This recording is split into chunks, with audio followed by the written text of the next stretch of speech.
అందరికీ జై శ్రీరామ్. నేను ఇప్పటివరకు మన హిందూ మహాసముద్రాన్ని చూడలేదు. కానీ మొన్న జరిగిన హైందవ శంఖారామ బహిరంగ సభకు ఆ రోజు మన హిందూ బంధువులందరినీ చూసి మన హిందూ మహాసముద్రం అంటే ఇలాగే ఉంటుంది అని అనిపించింది. ఎందుకంటే రాష్ట్ర నలుమూల నుంచి ప్రతి ఒక్క హిందూ స్వస్థందంగా వచ్చి ఆ రోజు ఆ సభలో పాల్గొన్నారు. అలాగే మనకి ఎక్కడికక్కడ ఆటంకాలు లేకుండా మన ఆంధ్రప్రదేశ్ విశ్వ హిందూ పరిషత్ వారు ఏర్పాటు చేశారు. పార్కింగ్ ఏరియాకి ఇబ్బంది లేకుండా కొన్ని వేల ఎకరాల పార్కింగ్కి, అలాగే వచ్చిన భక్తులు ఎవరికి ఆకలితో నిలబడనివ్వకుండా ప్రతి ఒక్కరికి ప్రతి చోట అన్నదానం ఏర్పాట్లు, అలాగే అలసిపోయిన వారికి విశ్రాంతి ప్లేసులు ఏర్పాటు చేసి ఇంత పెద్ద సభను విజయంగా సాధించడానికి వాళ్ళు చాలా కృషి చేశారు. అలాంటి వారికి నా ఒక్క తరపున జై శ్రీరామ్. అలాగే మనకి ఎంతో పెద్దవారైనట్టి పండితుల్ని, మనకి జ్ఞానాన్ని నేర్పే గురువుల్ని తీసుకొచ్చి మన హిందూ ధర్మాన్ని మనం ఎలా రక్షించుకోవాలి, మన హిందూ దేవాలయాలు భూములు మనం ఎలా కాపాడుకోవాలి అని చెప్పారు. అలాగే మన సింజీరి స్వామివారి ఫుల్ వీడియో కూడా మీకు లాస్ట్ని వస్తుంది. ఆయన చెప్పిన మాటలు ఏంటంటే, మన గుడిని మనం నిర్మించాం, దాని డెవలప్మెంట్ మనం చూసుకున్నాం, కానీ అది ఎవరో చేతిలోకి వెళ్ళి వాళ్ళ పెత్తనం చెలంతున్నారు. అది మనం తీసుకోవాలన్న మాటలకైతే చాలా ఇన్స్పిరేషన్స్గా అయితే మేము ఉన్నాం. అలాగే ఈ వీడియో ప్రతి ఒక్కరు షేర్ చేసి మన హిందూ బంధువులు, మన హిందువులంతా ఒక్కటై మనం పోరాడదాం. ఎందుకంటే మన కోసం ఇంత సభ ఏర్పాటు చేసి ఇంత చేసిన వారికి మన ఎంత సాయం ఒక షేర్ చేసుకుని వాళ్ళు పెట్టిన మీటింగ్లకి మన ఆదరవుతే అదే మన విజయం.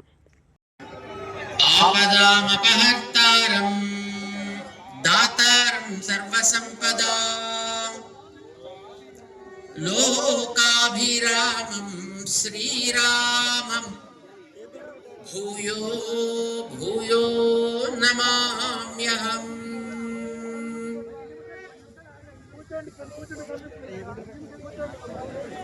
ప్రియ భగవద్బంధువులారా, హైందవ శంఖారావం పిలుపుతో మన రాష్ట్రపు నలుమూలల నుంచి ఇక్కడికి శ్రద్ధతోటి, భక్తితోటి, ప్రేమతోటి, అంకిత భావంతో, శ్రమ పక్కన పెట్టి వచ్చిన మీ అందరికీ ముందుగా మేము అనేక మంగళాశాసనాలు చేస్తున్నాం. మీరందరూ ఎండలో కూర్చుని ఉన్నారు, ఎండని మీరు ఆస్వాదిస్తున్నారు. మా స్వాములంతా చక్కగా నీడలో కూర్చున్నారు. కానీ మీ ముఖాల్లో ఆ ఎండని కూడా చల్లబరచగలిగేటటువంటి తేజస్సుని మేము గమనిస్తున్నాం.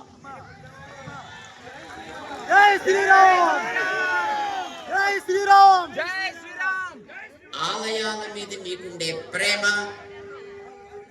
ఆలయాలని కాపాడుకోవాలనుకునే మీ దీక్ష, గ్రామాల నుంచి వచ్చినటువంటి ముదుసలులు కూడా ఇక్కడ ఉన్నారు. మేము ఇందాక వస్తుంటే చూసాం, కర్ర పట్టుకొని నడిచేటటువంటి 80 సంవత్సరాలు దాటినటువంటి మాతృమూర్తులు కూడా అలా వంగుతూ వంగుతూ వంగుతూ నడిచి వస్తున్నారంటే మీలో ఉండేటటువంటి ఆలయాల పైన మీ శ్రద్ధ ఆలయాలకి రక్ష. ఇది వర్ధిల్లాలి అని ముందుగా మేము ప్రార్థన చేస్తున్నాం. ఆలయాల గురించి చాలా మాట్లాడారు, ఇప్పటిదాకా మీకు చాలా చెప్పారు. మేము మిమ్మల్ని 2 సామాన్యమైన మాటలు అడుగుతాం, మీరు సమాధానం చెప్పాలి. మీలో ఎంతమంది సెల్ ఫోన్లు వాడతారు?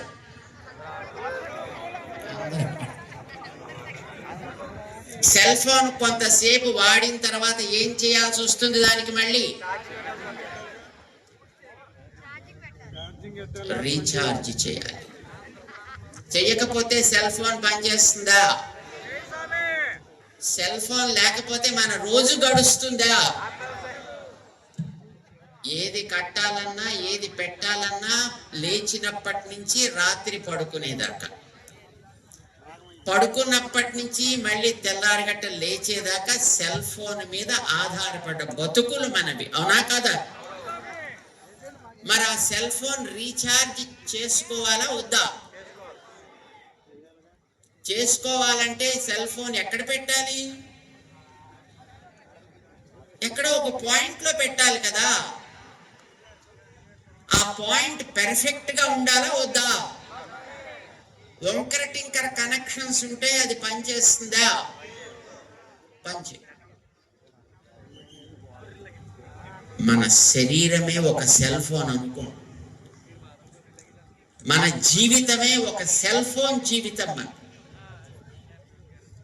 మన భారతీయ జీవన వ్యవస్థ ఒక సెల్ ఫోన్ జీవితం అనుకోండి. ప్రొద్దున లేచినప్పటి నుంచి మర్నాటి ప్రొద్దున లేచేటంత వరకు ఎన్ని పనులు మనం చేస్తున్నామో వీటన్నిటికీ కూడా కేవలం బతుకు కోసం మనం చేయటలా, భగవంతుడి సేవగా చేస్తున్నాం. వివాహం జరిగినా భగవత్ సేవగా, భోజనం చేసినా లోపలుండే అంతరాత్మకి మన నైవేద్యం పెడుతున్నట్టుగా, వివాహం జరిగి కాపరం చేస్తున్నా మన తర్వాత ఆ సేవ కొనసాగించే వారసులు కావాలి అని జీవితం అట్లానే చేస్తున్నామా లేదా? ఏ పని మనం చేసినా దైవ సేవగా చెయ్యాలి అని, అది ఒక యజ్ఞంగా భావించాలి అని మనకి మన పెద్దలు, మన గురువులు, మన తల్లిదండ్రులు నేర్పిస్తే ఈ జీవితం అనేటటువంటి సెల్ ఫోన్ని మనం అట్లా సాగిస్తున్నాం, అన్ని వ్యవహారాలు చేస్తున్నాం. మరి దీనికి రీఛార్జ్ ఎక్కడ పెట్టాలి? మనలో ఉండే ఆ భావనని ఎక్కడ మనం రీఛార్జ్ చేసుకోవాలి? ఆ రీఛార్జ్ సెంటర్ ఆలయం. ఆలయంలో మనం మళ్ళీ మన యొక్క మనస్సుని రీఛార్జ్ చేసుకోవాలంటే ఆలయపు వ్యవస్థ బాగుండాలా వద్దా? మరి రీఛార్జ్ పాయింట్ సరిగ్గా పనిచేయకపోతే మీ సెల్ ఫోన్ ఛార్జ్ అవుతుందా? అట్లనే ఆలయ వ్యవస్థ బాగోలేకపోతే, ఆలయ వ్యవస్థ సరిగ్గా సాగకపోతే మన జీవితానికి కూడా మళ్ళీ అర్థం చెప్పుకోగలిగే స్థితి ఉండదు. కనుకనే ఆలయాలు బాగుండాలి. మీరందరూ ఇక్కడ దేనికోసం వచ్చారు? ఇప్పుడు ఆలయ వ్యవస్థ బాగుండాలి అని అడగడానికేనా కాదా?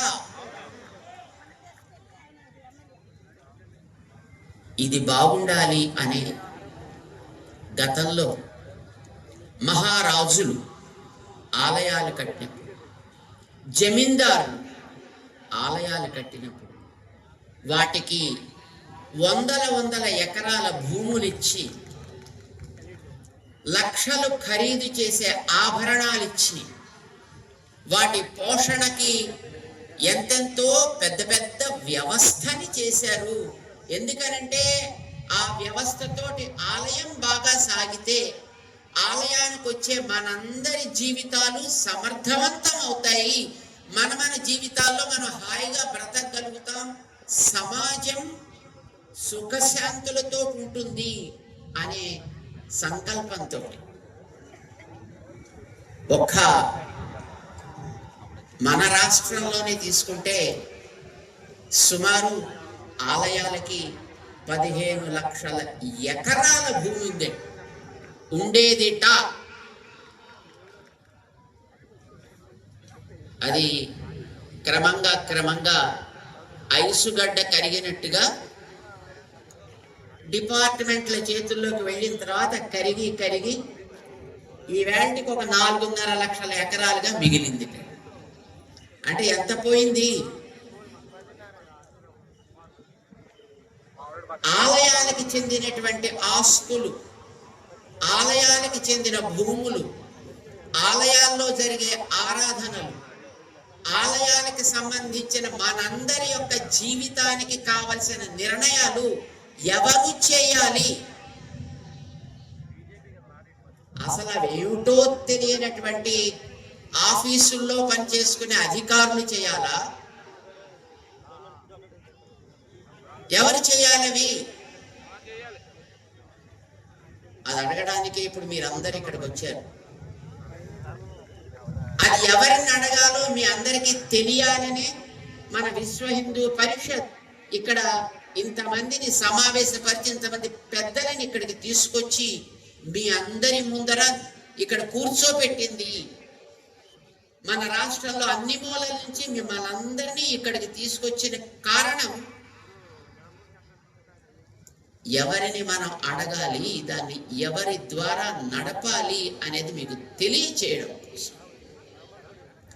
ఆలయాల్లో పూజ జరగాలంటే 5 నిమిషాలు చేయండి, అరగంట చెయ్యండి అని ఎవరు చెప్పాలి? ఒక ఆఫీసర్ చెప్పాలా? ఒక ధర్మాధికారి చెప్పాలా? ఎవరు చెప్పాలి? కట్టుకున్న ఆలయాలు మీరు కట్టుకున్నారు. ఈవేళ మన ఆలయాల్లో, మన కాలనీస్లో, మన ఉండే ఊళ్ళల్లో చిన్న చిన్న ఆలయాల్ని మనం కట్టుకుంటున్నాం. మీరందరూ కట్టుకుంటున్నారు. ఒక్కొక్కరు కొద్ది తాము సంపాదించే సంపాదనలో అక్కడక్కడ పెట్టి ఆలయాల్ని మీరందరూ కట్టుకున్నారు. కట్టుకున్న మీకు దాన్ని నడపడం చేత కాదా? చేతను. అవును, మేం కట్టుకున్న ఆలయాన్ని మేము బాగా నడపగలము. ఎంతమంది అనుకుంటున్నారు? అందరికీ వచ్చు. కట్టిన ఆలయాన్ని మీరు ప్రతిష్ఠ చేశారా? ఎవరైనా పెద్దలని పిలిపించి చేయించారా?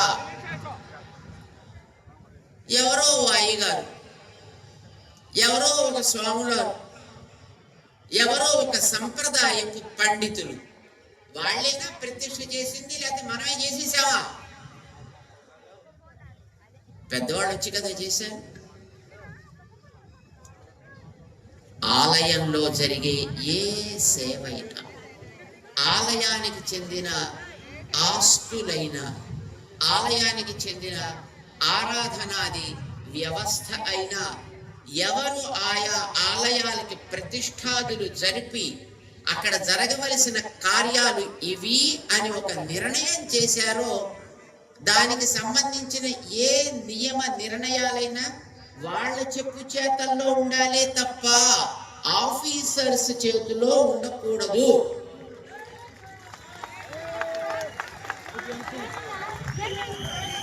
ఆఫీసర్స్ ఉంటా ఉంటే మాకు అభ్యంతరం లేదు. కానీ ఆ ప్రతిష్ఠాదులు చేసినటువంటి పెద్దలు ఎవరున్నారో వాళ్ళ ఆదేశానికి విరుద్ధం కాని రీతిలో వాళ్ళు వాటిని నిర్వహించగలిగేట్టుగా అయితే వాళ్ళు ఉండాలి. లేకపోతే వాళ్ళు అక్కడ ఉండాల్సిన అవసరం లేదు. అంగీకరిద్దామా? దానికి ఎండోమెంట్ డిపార్ట్మెంట్ ఉండాలా పోవాలా అది తర్వాత వాళ్ళు నిర్ణయం చేస్తారు.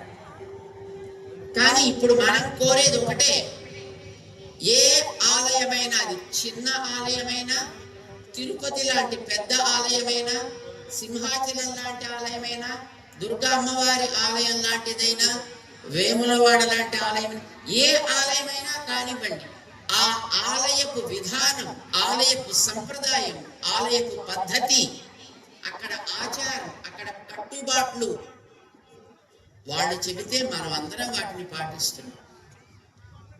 ఇలా జరగాలి అని వారు నిర్ణయం చేస్తే మనం అందరం మన ఆఫీసుల్లో, ఉద్యోగాల్లో, వ్యాపారాల్లో పక్కన పెట్టి అందులో సేవలు అందిస్తున్నాం.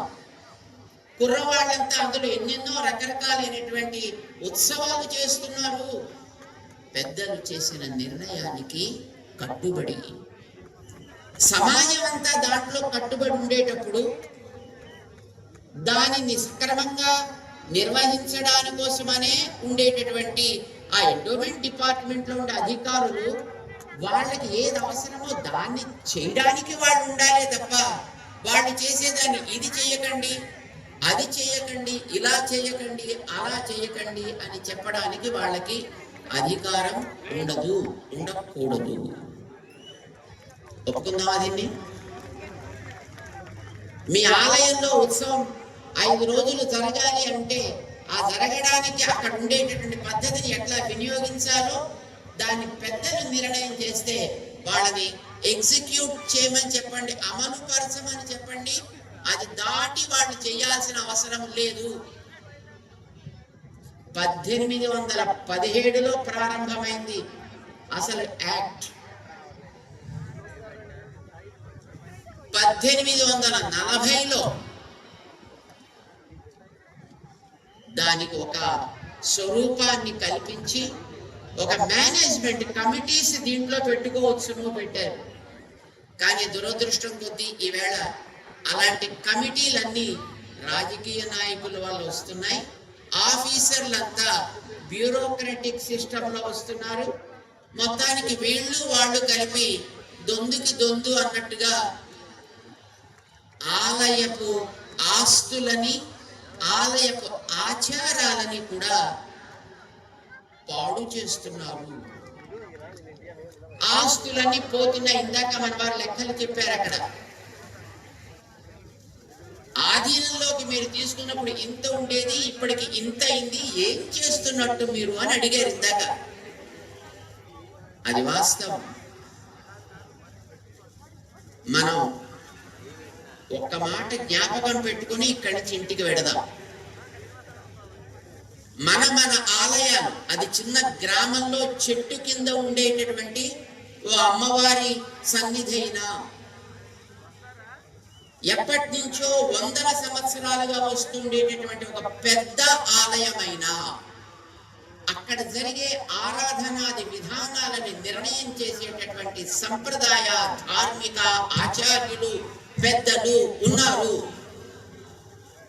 వారి ఆదేశానికి విరుద్ధంగా అక్కడ ఏమీ జరగకూడదు. ఇది ఒకటి. రెండవది, ప్రతి ఆలయానికి కొంత ఆస్తి ఉంది. ఒక్కొక్క ఆలయానికి 1000 ఎకరాలు ఉంది.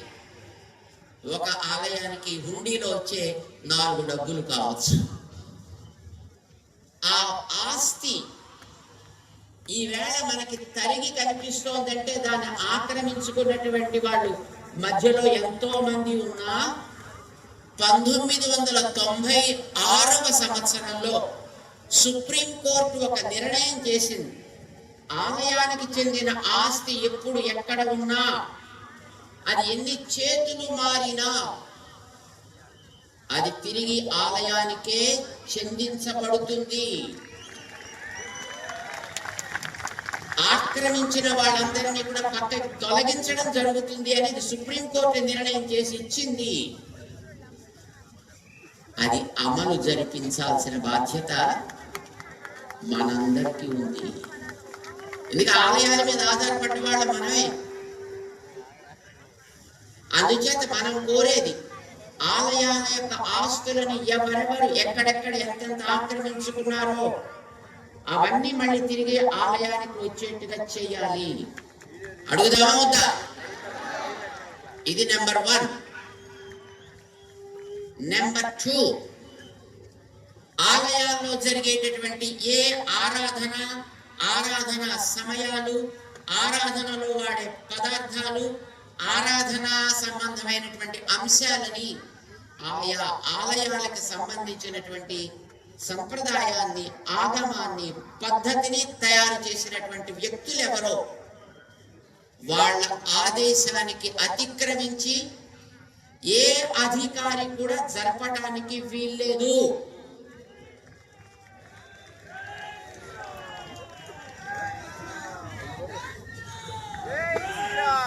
ఒక మాట చెప్తా, ఆలయాల్లో, తిరుపతి లాంటి ఆలయాల్లో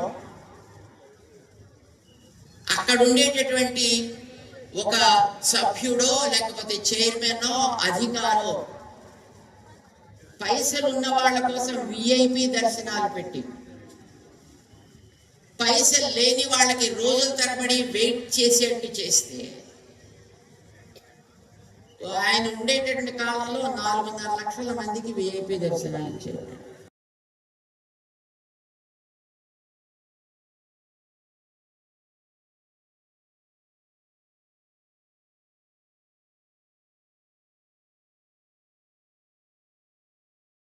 మిగతా మతాల్లో అయ్యా నీకు డబ్బులు ఇచ్చి నీకు కూడా ఇంపార్టెన్స్ ఇస్తాను రా అని వాళ్ళు తీసుకుపోతుంటే నీ దగ్గర విఐపి దర్శనాలని పెట్టి వాళ్ళకి ఇచ్చి మిగతా వాళ్ళకి అవకాశం లేకుండా చేస్తే వీళ్ళంతా ఇతర మతాల్లోకి పోక ఏం చేస్తారు?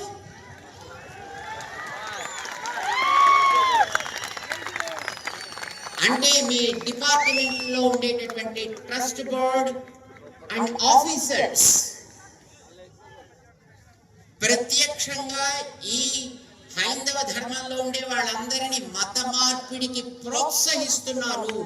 దీన్ని నిర్వహించడం ద్వారా ప్రేరేపిస్తున్నారు. మీరందరూ కూడా మీ దేవుళ్ళు పైసల వాళ్ళు, వాళ్ళ దేవుళ్ళు ఫ్రీ దేవుళ్ళు. ఫ్రీ దేవుళ్ళు కాదు, పైసలు ఇచ్చే దేవుళ్ళు.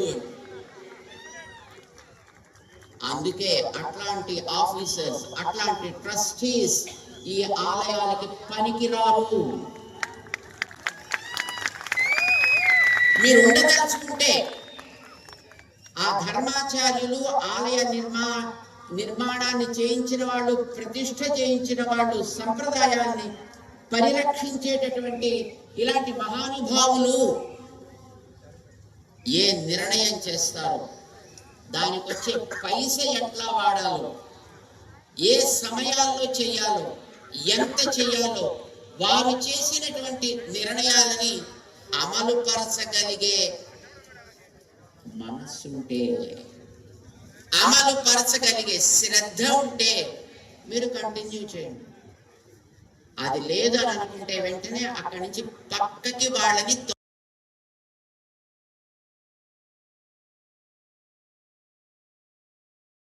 మేమంతా మీ ఆస్తుల్ని కాపాడుతున్నాం కదండి, కాపాడటం లేదు. ఎక్కడ 15 లక్షలు, ఎక్కడ 4.5 లక్షల ఎకరాలు, అంటే 10 లక్షల ఎకరాల ల్యాండ్ అంతా పోయిందా నీ గొప్పతనం వల్ల, నీ నిర్వాహకం వల్ల. అందుకోసమనే మొట్టమొదట ఆయా ఆలయాలకు సంబంధించి ఉండేటటువంటి ఆస్తులన్నిటినీ ఎవరెవరు ఆక్రమించుకున్నా సరే వాటన్నిటిని తిరిగి మళ్ళీ ఆయా ఆలయాలకి ఇమ్మని సుప్రీం కోర్టు ఇచ్చినటువంటి నిర్ణయాన్ని అమలు పరచాలి. అప్పుడు ఆలయాలు ఎవరి మీద చెయ్యి చాచి దేహి అని అడగాల్సిన అవసరం లేదు. ఆలయానికి టికెట్లు పెట్టాల్సిన అవసరం లేదు. ఆలయాలు మన జీవితానికి కావాల్సిన పవర్ఫుల్ ప్లగ్ ఇన్ సెంటర్స్ అవుతాయి. అప్పుడు మన జీవితాలనే సెల్ ఫోన్స్ ని బాగా పని చేసేట్టుగా దాంట్లో ప్లగ్ ఇన్ చేసి 5 గంటలు పెట్టక్కర్లే, 1/2 నిమిషం పెడితే రోజంతా వాడుకోగలిగేంత శక్తిని మనకి ఆ ఆలయాలు ఇవ్వగలుగుతాయి. బంధువులారా, మనం వీటిని జ్ఞాపకం పెట్టుకుందాం. మన ఊళ్ళకి వెళ్ళిన తర్వాత వీటిని మనం సాధించడానికి చేయాల్సినటువంటి పనులేమిటో ఆలోచించి దానికి తగ్గట్టుగా మన టీమ్స్ ని తయారు చేసుకుందాం. మనతో పాటు ఒక సమూహాన్ని, దీన్ని అర్థం చేసుకోగలిగే సమూహాన్ని మనం తయారు చేద్దాం.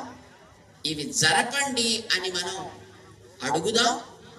ఈ హైందవ శంఖారావం ఆ ప్రేరణ మనకి ఇవ్వగలిగితే మనమందరం ఇక్కడికి ఇంత దూరం శ్రమపడి మన ఊళ్ళ నుంచి, ఎక్కడెక్కడో శ్రీకాకుళం అవతల నుంచి, అటు క్రింద ఎక్కడో చిత్తూరు చివరి నుంచి, అటు నెల్లూరు చివరి నుంచి ఇంత దూరం ఇన్ని బస్సుల్లో, ఇన్ని కార్లలో, ఇన్ని రైళ్లలో మీరు కష్టపడి వచ్చి ఇంతసేపు ఇట్లా ఎండ ఫేస్ చేస్తూ, ఎండని చూస్తూ మీరు కూర్చున్నారు.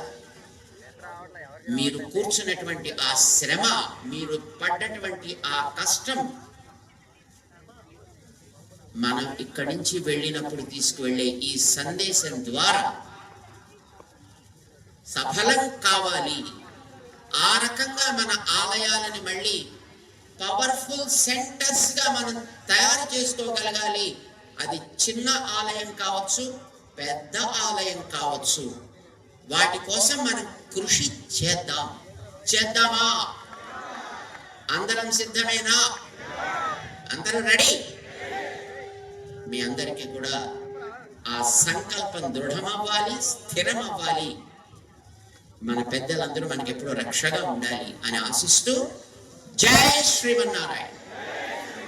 బోల్ సీతారామచంద్ర మహారాజ్ కి, పవన సుత హనుమాన్ కి, సమస్త భక్త